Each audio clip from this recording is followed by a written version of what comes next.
बिस्मिल्लाहिर्रहमानिर्रहीम। Welcome to Pacific college Multan. आज का लेक्चर हमारा चैप्टर नंबर 9 फर्स्ट ईयर और टॉपिक्स हमारे हैं डेवियन है tracheophyta, psilopsida and evolution of leaf. आपको ये पता होना चाहिए कि चैप्टर जो है पिछले साल से मुल्तान बोर्ड की तरफ से ये आया है कि इसमें से सिर्फ शॉर्ट क्वेश्चंस आएंगे और एमसीक्यूज, इसमें से लॉन्ग क्वेश्चन नहीं आता। तो स्टार्ट करते हैं। डेवियन ट्रैकियोफाइटा प्लांट्स को दो हिस्सों में डिवाइड किया हुआ है।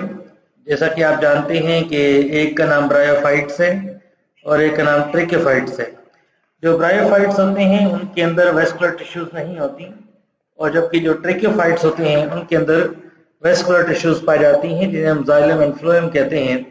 और ये जो जानदार हैं, ये जो ट्रैकियोफाइट्स हैं, they are the successful group of the land plants and they are able to adopt the rough land habitat. मतलब जो जमीन रफ होती है वहां पर ये इजीली ग्रो कर सकते हैं, और ये सक्सेसफुल जो प्लांट्स हैं। ठीक है जी। और इनकी जो कैरेक्टरिस्टिक्स हैं कि जमीन पर जब ये रहते हैं तो इनकी कैरेक्टरिस्टिक्स कौन कौन सी हैं कि इनके अंदर रूट, स्टेम एंड लीव्स होते हैं। ठीक है जी। इनके अंदर वेस्कुलर सिस्टम पाया जाता है, जैसे आपको मैंने बताया। इसके अलावा इनके अंदर एवोल्यूशन ऑफ सीड होती है, मतलब इनके अंदर सीड, ये सीडेड प्लांट्स होते हैं। और इनके अंदर पोलन ट्यूब्स होती हैं, जिनके थ्रू जो होती हैं वो मेल के मीट ट्रांसफर होते हैं टुवर्ड्स फीमेल के मीट। इनके फ्लावर भी बनते हैं, इनमें फ्रूट्स भी होते हैं। और इनके अंदर जो जनरेशन होती है वो अल्टरनेशन ऑफ जनरेशन हेटेरोमॉर्फिक होती है।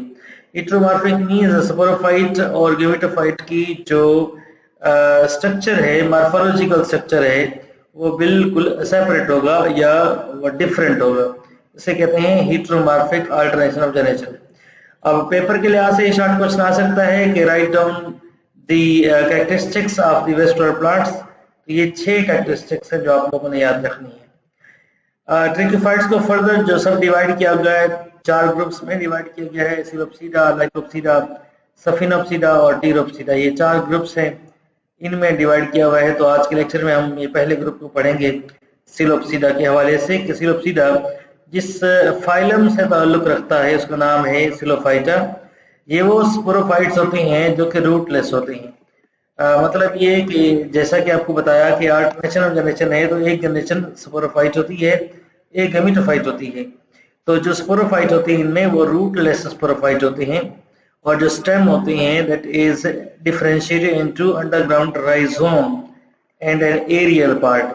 क्योंकि ये रूटलेस होते हैं तो इनमें सिर्फ राइजोम होता है, राइजाइड्स पाए जाते हैं, और इनके अंदर जो है वो रूट नहीं होती। जो रूट की स्पेसिफिकेशन है, जो उसकी करेक्टर्स है, रूट्स नहीं होते, बल्कि सिर्फ राइजोम अंडरग्राउंड होता है वो पाया जाता है, या एरियल पार्ट्स होते हैं। और बोथ और ये stem and rhizome both are dichotomously branch. अच्छा, ये लफ्ज आगे भी इस्तेमाल होगा। डाइकोटोमस का मतलब ये होता है कि इसका उर्दू होती है 2 शाखा। तो 2 शाखा किस तरह से कि एक इस तरह से ब्रांच के अंदर से ऐसे, और एक इस तरह से।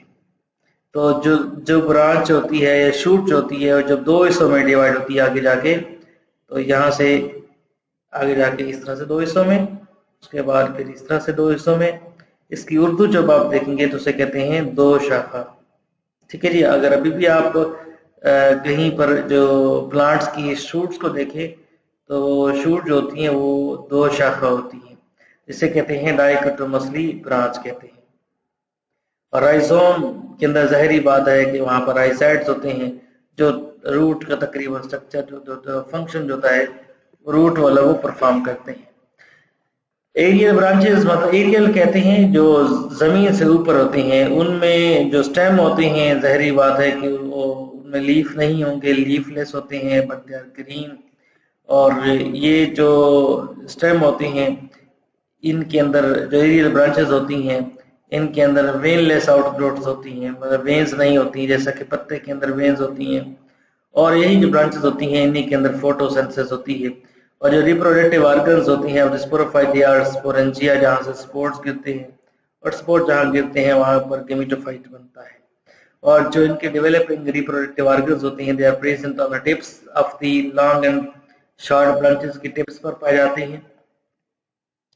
और इंटरनल स्ट्रक्चर स्टेम, जहरी बात है कि ये ट्रैकियोफाइट्स में पहला ग्रुप है, तो ये बहुत सिंपल होगा, तो इसका जो इंटरनल स्ट्रक्चर होता है इट इज आल्सो सिंपल।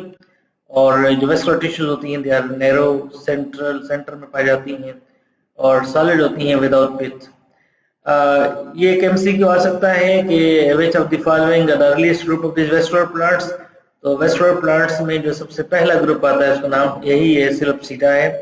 और ये सिलोप्सिडा के जो जानदार जो दुनिया में खत्म हो चुके हैं, अब उनका नाम यहाँ पर हर्नियोफाइटोन दिया हुआ है, सिलोफाइटोन है, कुक्सोनिया है। तो ये है एक्सटिंक्ट है, जबकि जो अभी अवेलेबल है दुनिया के अंदर उनके नाम है सिलोटम और मेसीपिटेरिस। तो ये लिविंग जनरा है और ऊपर वाले जो है ये एक्सटिंक्ट है। ठीक है जी, ये आपने लाजमी एमसीक्यू के लिए याद रखना है। डायग्राम में आपके सामने है कि सिलोटम दिया हुआ है, ठीक है जी, और दूसरा जो है दिया हुआ है कि ये जो डायग्राम है ये सिलोटम की डायग्राम है, और इसके अंदर जो है ये बताया हुआ है कि सिलोटम के ऊपर टिप्स के ऊपर आप नजर आ रहे हैं छोटे छोटे ये वाले स्पोरेंजियम जो होते हैं दे आर प्रेजेंट। ठीक है जी। गेमेटोफाइट जब हम इसका देखते हैं तो गेमेटोफाइट होता है that is thalloid structure. Thalloid means के इसके अंदर जो true roots, true stems, true leaves नहीं होते, ये कलरलेस होते हैं, अंडरग्राउंड होते हैं। ये याद रख लीजिएगा कि ट्रैकियोफाइट्स में जो डोमिनेंट बॉडी होती है वो स्पोरोफाइट होती है, और गेमेटोफाइट होती है रिसेसिव बॉडी होती है। तो ये आपने ध्यान में रखना है। जबकि अगर हम ब्रायोफाइट्स को पढ़ेंगे तो उसमें ये अपोजिट हो जाएगा। अच्छा, इसके अंदर जो गेमेटोफाइट्स के अंदर जो its cells contain a fungus which provide food to the gametophyte, ये वही माइकोरेजियल एसोसिएशन है, आपने पढ़ी हुई है। तो ये माइकोरेजियल एसोसिएशन के लिहाज से, यहाँ पर सिम्बियोटिक एसोसिएशन के लिहाज से ये इन्हें खुराक मिलती है।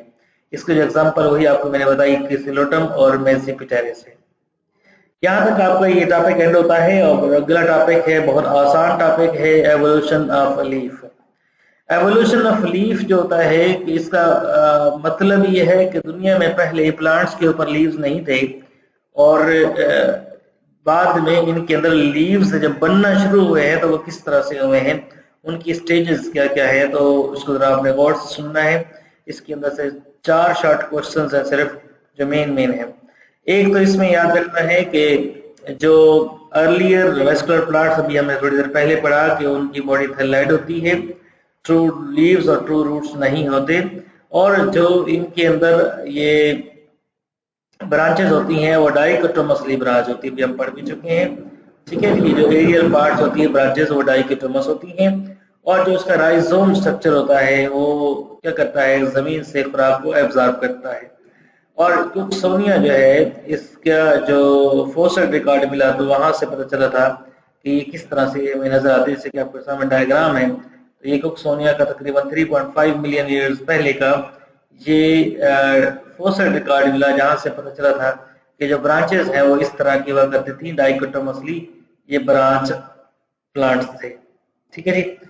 तो इसमें एक और चीज इनमें रखनी है, इसको बहुत आसान तरीके से समझा देता हूँ कि कुछ लीव्स ऐसे होते हैं जिनके अंदर सिंगल वेन होती है, उसे हम माइक्रोफिल कहते हैं, और जिनके अंदर मल्टीपल वेन्स होती हैं उसके हम कहते हैं मेगाफिल कहते हैं। तो रिपीट करते हैं, जिसमें सिंगल अनडिवाइडेड वेन होती है उसको हम माइक्रोफिल कहेंगे, और जिसके अंदर जैसे आपके सामने है यहाँ पर सिंगल वेन है, it means it is called माइक्रोफिल।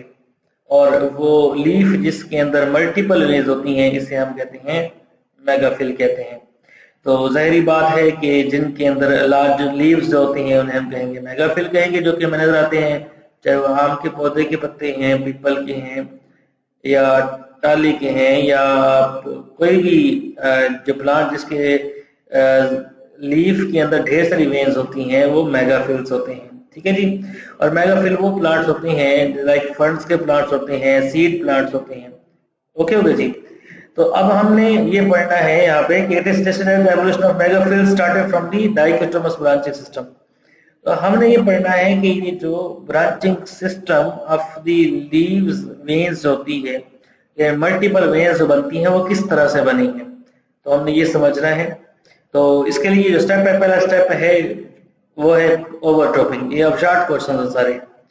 ओवरटॉपिंग का मतलब ये होता है कि जो डाइकोटोमस ब्रांच बनी है उसमें जो स्टेम्स हैं वो अनइक्वली ब्रांच्ड है। ठीक है जी, तो डायग्राम से आपको दिखा देता हूँ पहले। ये आपके सामने यहाँ पे जो स्टेम आपको नजर आ रही है, यहाँ पे ये स्टेम की लेंथ है, किसी की लेंथ ज्यादा है, ठीक है जी। ये देखिए किसी की ज्यादा है, किसी की छोटी लेंथ है, किसी की और छोटी लेंथ है, तो ये अनइक्वल इनकी डिस्ट्रीब्यूशन होती है।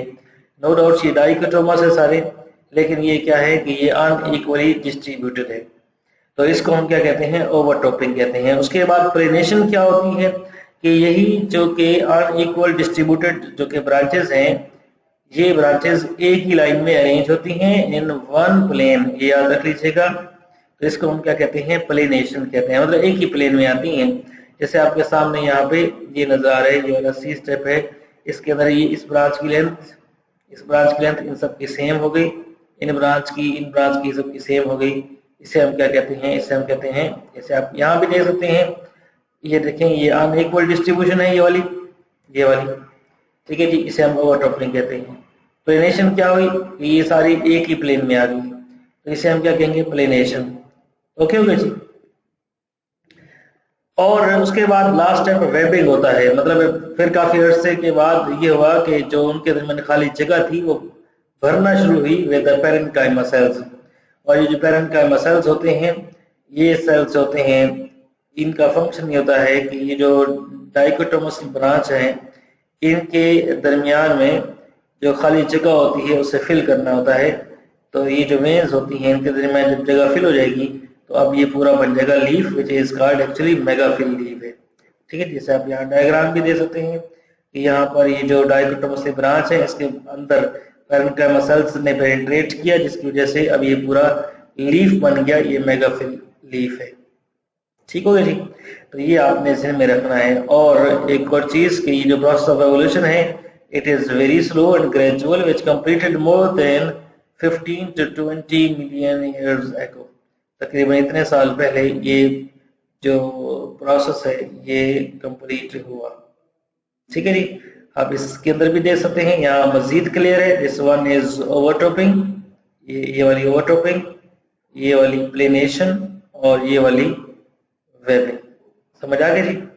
अच्छा, एक और चीज बता देता हूँ कि जो इनकी अरेंजमेंट होती है, ये वाली जो वेव्स की जो अरेंजमेंट है, इसके अरेंजमेंट को एक नाम दिया गया है, हमारी किताब में लास्ट लाइन में लिखा हुआ है, उसे कहते हैं सर्सिनेट वीनेशन कहते हैं। मैं रिपीट कर देता हूँ कि ये जो ब्रांच, ये जो यहाँ पर वेन्स हैं, इनका जो जाल बिछा हुआ है, इसको हम कहते हैं, इस नेटवर्क को कहते हैं सर्सिनेट वीनेशन।